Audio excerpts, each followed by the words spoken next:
Halo, selamat ketemu. Saya Suster Dewi FCJ dari Kongregasi Suster Sahabat Setia Yesus atau Faithful Companions of Jesus.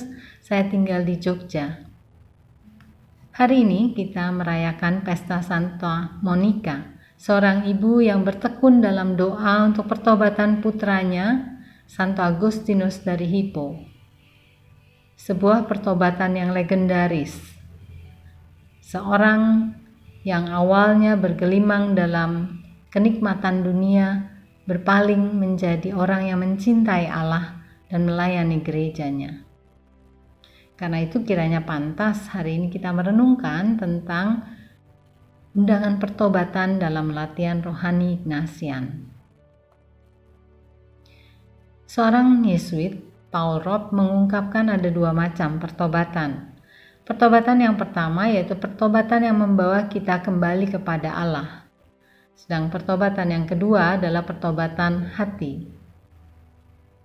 Ketika kita menjadi Kristen atau ketika kita kembali ke dalam pangkuan gereja, kita mengalami pertobatan yang pertama, sama seperti ketika Simon Petrus dipanggil untuk mengikuti Tuhan Yesus.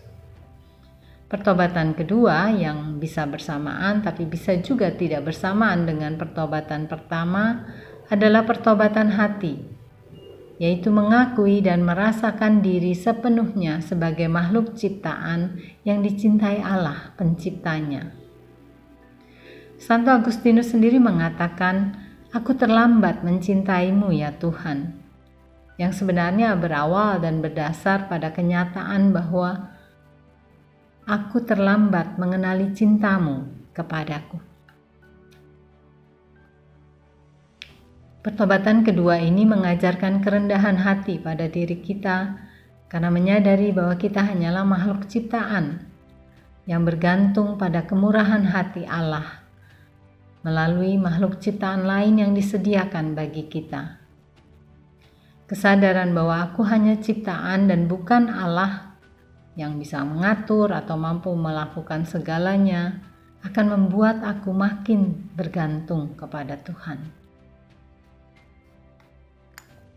Pertobatan kedua membawa kita pada kesadaran betapa kita dicintai dan dipelihara sampai kini. Hal ini tidak selalu mudah untuk dirasakan atau diakui, khususnya ketika hidup menantang kita dengan pengalaman atau peristiwa yang menyakitkan atau yang menghancurkan pengharapan yang kita punya. Saat sengsara bisa jadi pertanyaan kita adalah, Tuhan ada di mana? Atau mengapa Tuhan diam saja? Kiranya hal ini mirip dengan pernyataan Yesus dalam sakrat maut yang dialaminya. Allahku, mengapa engkau meninggalkan aku?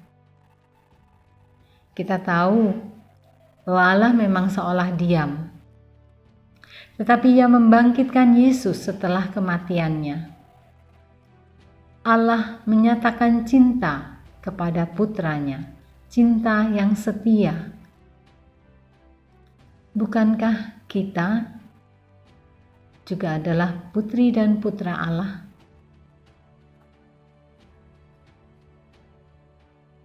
Pertobatan kedua inilah yang kiranya perlu kita mohonkan kepada Tuhan terus-menerus. Mari kita minta semoga kita diberi rahmat untuk menyadari dan mengimani bahwa diri kita masing-masing adalah makhluk ciptaan yang dicintai Allah. Dan semoga kita mengimaninya dengan kuat, sehingga bahkan ketika situasi mendesakku menolak kebenaran itu, aku berpegang padanya. Terima kasih.